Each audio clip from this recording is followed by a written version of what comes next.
You ask Tiger to solve. This deals with linear equations with one unknown. The final result is x equals 15/11. Let's solve it step by step. Simplify the expression. Expand the parentheses.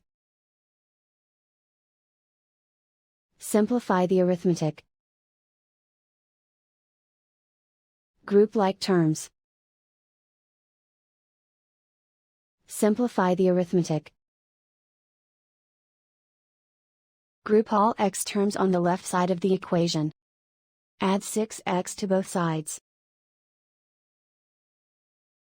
Group like terms.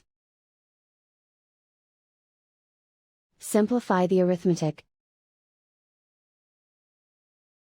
Group like terms. Simplify the arithmetic. Group all constants on the right side of the equation. Add 13 to both sides. Simplify the arithmetic.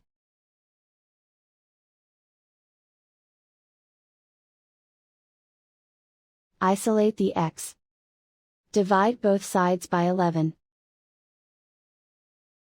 Simplify the fraction. And so the final result is x equals 15/11.